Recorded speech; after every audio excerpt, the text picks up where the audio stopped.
What's going on, everyone? Welcome back. Today, we're talking the must-know strategies and advice that you should follow in order to dominate your 2020 fantasy football draft. We will go deep into it and give you guys the blueprint in order to walk out of your drafts with a successful roster. So make sure to tune in.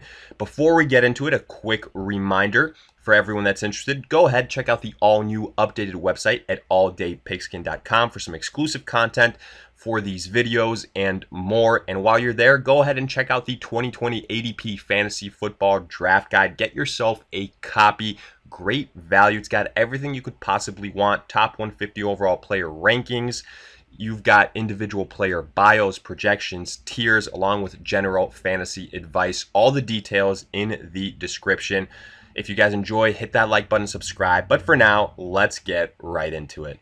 Real quick, before we get into our actual in-draft tips and strategies, we want to go ahead and look at what you guys should be doing beforehand in order to best prepare and set yourself up for success. And here, the name of the game is practice, aka mock drafts. And whether you're starting early or late, this is the single best resource that will give you an edge on your competition, because trust us, it shows. Whether you're someone that's going into your draft with experience or someone that's going into it blind, looking at these rankings for the first time, well, the former person will probably have a lot more confidence and comfort in constructing their roster. And at the end of the day, that will show. Go figure, right? All right, well, now that we've established how important mock drafts are, how can we go ahead and optimize this process? Well, it's pretty simple. What we usually recommend is getting practice on a bunch of different platforms, whether it's ESPN, Yahoo, NFL, Fantasy Pros, Sleeper, Fantasy Football Calculator. And the reason that we say this is because this will allow you to see where different analysts have their players ranked and potentially allow you to identify guys that are undervalued or overvalued and compare that to your own rankings. But let's say you don't have that time. All right, no problem. The way you can go ahead and speed up this process is just mainly drafting on your own respective platform. So if you are in a league on Yahoo, then do the majority of your mock drafts on Yahoo's platform. And then on top of this, go ahead and duplicate your league settings to the best of your ability. What we mean here is draft size, whether you are in a league with 8 people, 10 people, 12 people, etc. And then also league scoring. So standard scoring, half point PPR scoring, full point PPR scoring, and then finally roster size, whether it's 1 quarterback, 2 quarterbacks, 1 flex, 2 flex. You get the idea. Basically, go ahead and duplicate your actual in-draft experience to the best of your abilities when you're mocking so that it will be as accurate as possible. And then the last thing that we will go ahead and recommend is nowadays a lot of leagues release their draft order a little bit earlier. So if that's the case and you know what draft spot you will be picking from, then go ahead and also throw that into the equation, because that will really even more so allow you to see what players are expected to be available at that draft spot and potentially see the roster that you can come out with and employ different types of strategies. And yes, we realize that at the end of the day, when you go into the draft, sometimes all this planning kind of is thrown out the window, because if just a couple of people go ahead and reach on a player or do something unexpected, then, you know, the actual thing becomes pretty different from the mock draft. But this is why we suggest doing all these mock drafts, because it simulates all these different possibilities. And again, trust us, if you've done these mock drafts before and you go ahead and do a mock draft one way the first time, then different way, then a third way the following time, it's going to go ahead and set you up for success during your actual draft day. Great. Now that we have our pre-draft prep taken care of, let's look at what you should be doing in draft, because this is where it really matters. And one of the first things that we like to highlight is that by all accounts, you should avoid going into a draft with a predetermined strategy, because you are really limiting your flexibility here. What we mean by this is don't already pencil in the name or the position that you want to address before your pick is up, because it happens every single year. There will be a run on a certain position. There will be a certain player that is targeted earlier than expected, and all of a sudden, your top choice won't be available. And if you still choose to go ahead and stick to your strategy, you make the matters worse, because then you will effectively be reaching on a player. And what you actually want to do, this is the key here, draft for value.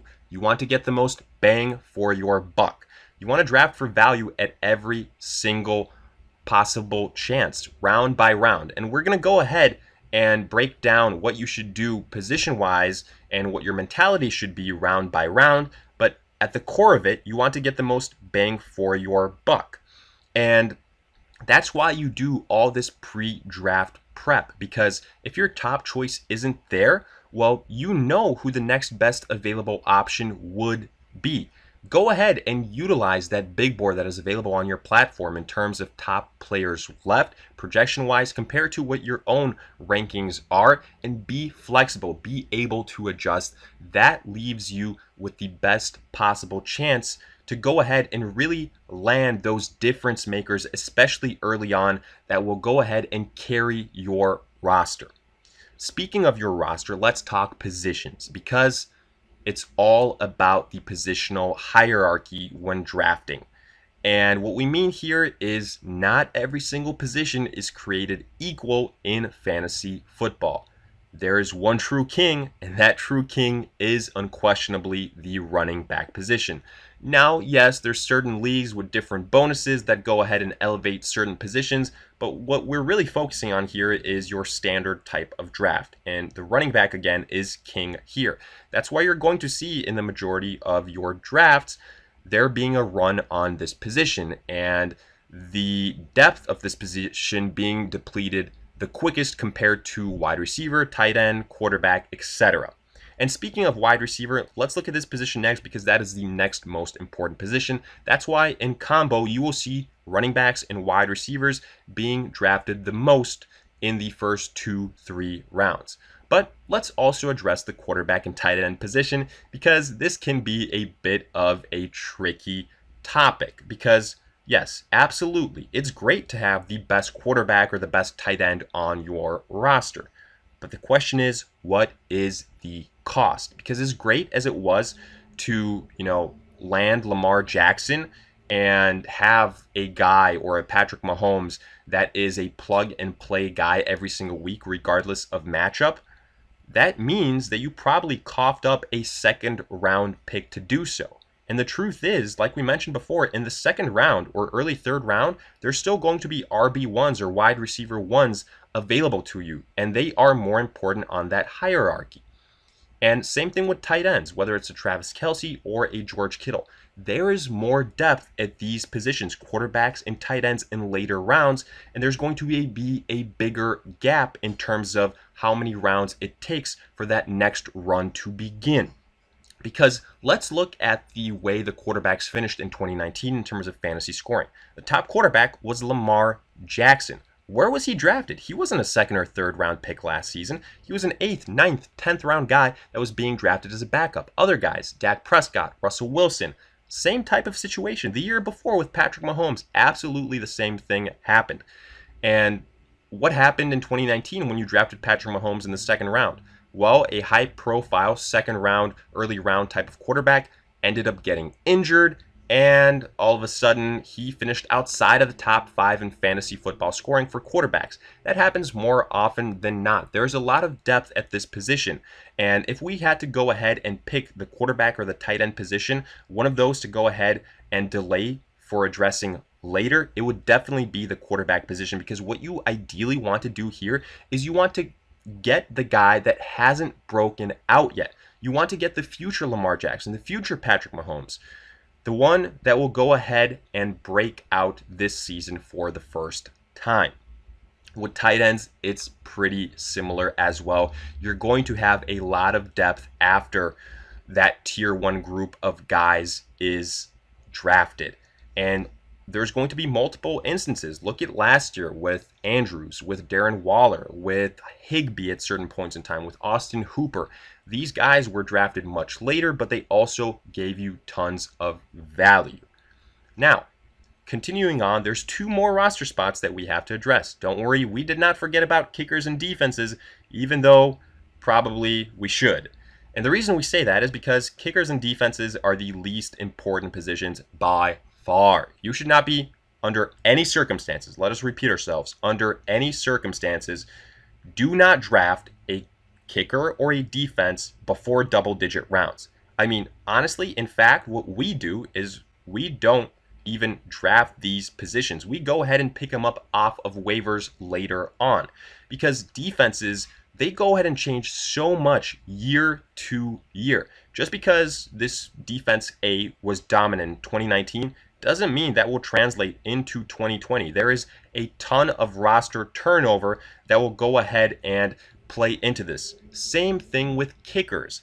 Kickers, there's a handful of guys, maybe 2 or 3 guys, yes, that are going to be pretty consistent. But afterwards, it's pretty much a crapshoot. So it's not really worth going ahead and investing an early pick in these positions, even though it happens every year. I mean, there's a reason why certain leagues have just eliminated the kicker position altogether, and why every single week a list comes out of best defensive matchups, because usually those are the defenses that will be available off of waivers, and that will actually get you, again, the most bang for your buck.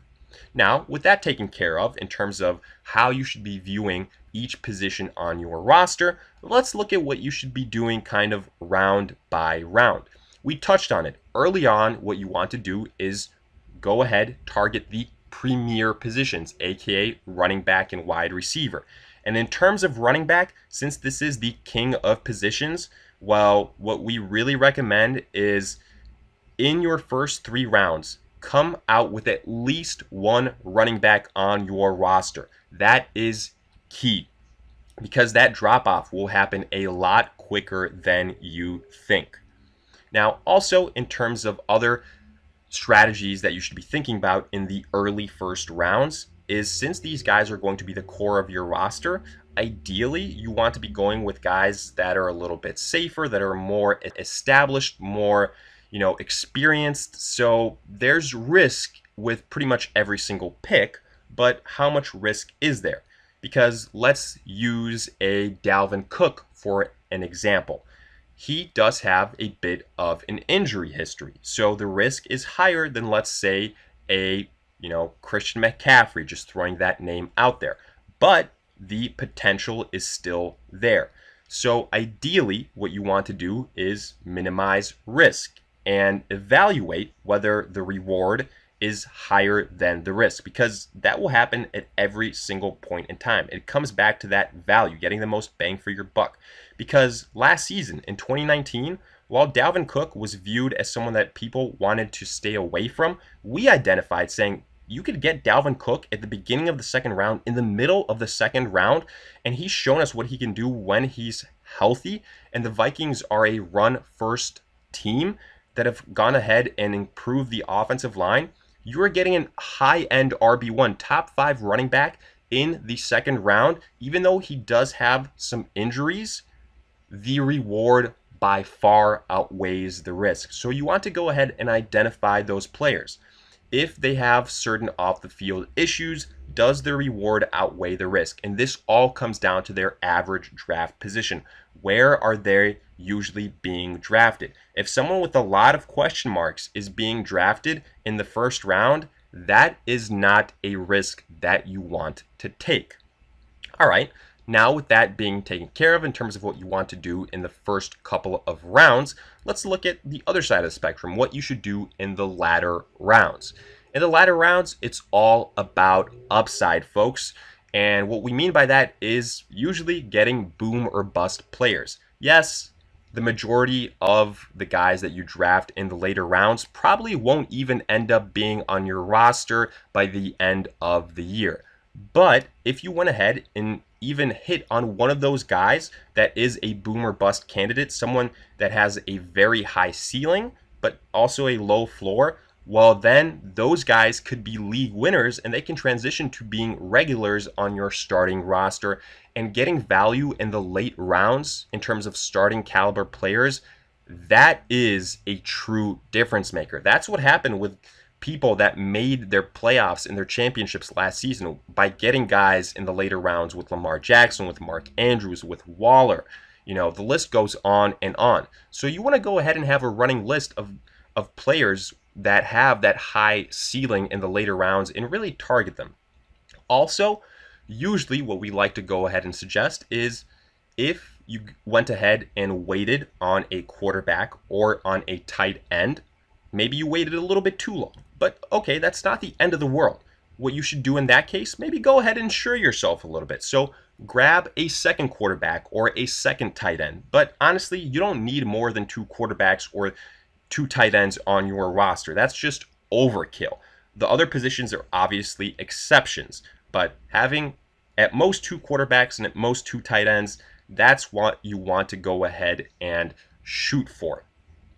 On top of this, let's also acknowledge some other smaller factors that go into this. One of the things that you're going to hear people say is, man, I have a team with a bunch of similar bye weeks. Maybe I shouldn't have targeted these guys. Absolutely don't listen to that logic. Some people are going to be scared off by the fact they already drafted several players with a certain bye week and that their next potential choice also has that same bye week. But again, this comes down to best player available. Don't go ahead and reach on a player just because they have a bye week that is different than other parts of your roster. Because, okay, you'll go ahead and sacrifice some points in 1 week, but guess what? This is a marathon. It's not a sprint. 1 week isn't the end of the world. It's all about, the culmination of the season, because you'll be better off in the long run by getting those higher valued players, even if they do have some bye weeks that do happen to align with other parts of your roster. Now, since we've transitioned into talking about some more general strategies and what you should be looking at in terms of your roster overall, let's talk about targeting players on the same team. So, for example, having 2 players from the New Orleans Saints or the Atlanta Falcons, whoever it might be.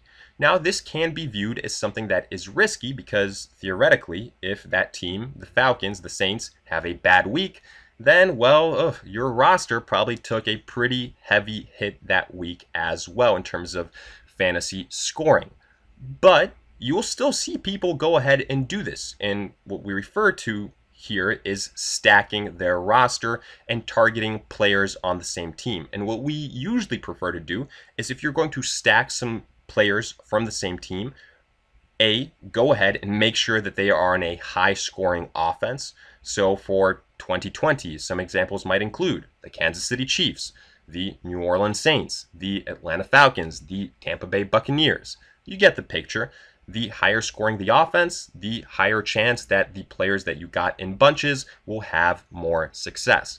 And the next thing that we will say is if you're drafting 2 players from that same team, what we usually like to do is have one of those players be a quarterback. And the reason that we say this is because that way you go ahead and double down any single time a score happens. So, for example, if you got a running back and a wide receiver from the same team, the quarterback throws a touchdown to that wide receiver, your running back doesn't get an extra touchdown score as well. But if you had the quarterback and the wide receiver, the quarterback and the running back, well, then you have got that double-edged sword, and that can go ahead and really benefit you if you are in a matchup where you're projected to, be a lower scoring team. All of a sudden, if those 2 guys on your roster from the same team hook up for a touchdown, that is a double boost in scoring, and that can be a huge thing. So just keep that in mind. And in terms of, having guys from the same team, target high scoring offenses. Now, let's go ahead and address one of the final things here that we should go ahead and touch on, and that is handcuffing. And this specifically applies to the running back position. Handcuffing is basically getting the backup to your running back. And, maybe you're going to ask the question next, do I need backups everywhere? No, you do not. Specifically, this goes ahead and applies to the running back position mainly, because every single year there's going to be a premier group of running backs. And not every single one of these guys, though, will have a valid backup. So let's use this year as an example. You have got a Christian McCaffrey, but you don't have a established backup in Carolina versus, let's say, in Ezekiel Elliott. If something happens to Ezekiel Elliott, you better sure as hell hope that you have got Tony Pollard, the handcuff there, the backup, because if Zeke is absent, Tony Pollard, even though currently a backup, immediately becomes a running back one. And you want to avoid having to go on your waiver wire list and try and scramble and pray that you get that player. If you went ahead and invested a late round pick in these handcuffs to begin with, you will be much better off. And a lot of people will say, well, this is going ahead and burning a bench spot. Well, okay, but really, how many viable handcuffs and starting running backs are there? There's only a handful. Honestly, this year it's probably 4 or 5. You've got, Ezekiel Elliott. You've got Dalvin Cook and Alexander Madison. You've got Alvin Kamara, Latavius Murray, maybe a Chase Edmonds as a handcuff in Arizona. So it's not that long of a list. And honestly, it goes ahead and it pays itself big time if you look at the last couple of years. Last year, let's look at Melvin Gordon and Austin Eckler. People didn't really know what was going to happen with Melvin Gordon, but they still weren't really evaluating Austin Eckler all that high.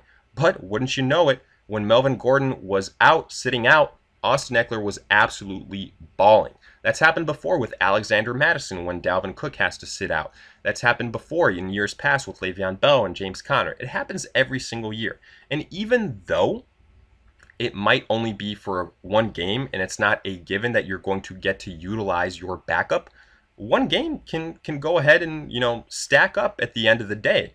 Because how many times have you gone ahead and missed the playoffs by just one game? Well, if you go ahead and have that top-notch handcuff that plays for even one game, that can be a big difference. And honestly, the truth of the matter is you probably won't be able to land more than one handcuff because you won't have a chance to land all those elite starting running backs to begin with. So really view this as what it is. It is the ultimate insurance policy, and you are better off investing in it because if it does happen to you, you will be insured against it, and that's going to pay off. That's going to pay off big time. Now, honestly, with all these things considered, you guys have the recipe for success. There might be some other small details, but again, they're probably more so outside of the standard generic type of snake draft. There's going to be a lot of things that you can do following your draft, and that's looking at matchups, looking at waiver wires, how to handle that. Your roster will evolve. But in terms of what you can do in draft and the strategies that you can employ and how you should go about, putting your roster together, this is it, folks. If you guys follow these strategies, you will be ahead of your competition. So go ahead, check it out, see if it works. Let us hear it in the comments section. Do you agree, disagree, along with any other comments that you might have? And again, check out the all-new and updated website at alldaypigskin.com. Get yourself a copy of the 2020 ADP Fantasy Football Draft Guide available online. Great value. All the details in the description. If you guys enjoyed, hit that like button, subscribe, and in the meantime, we'll see you guys in future videos.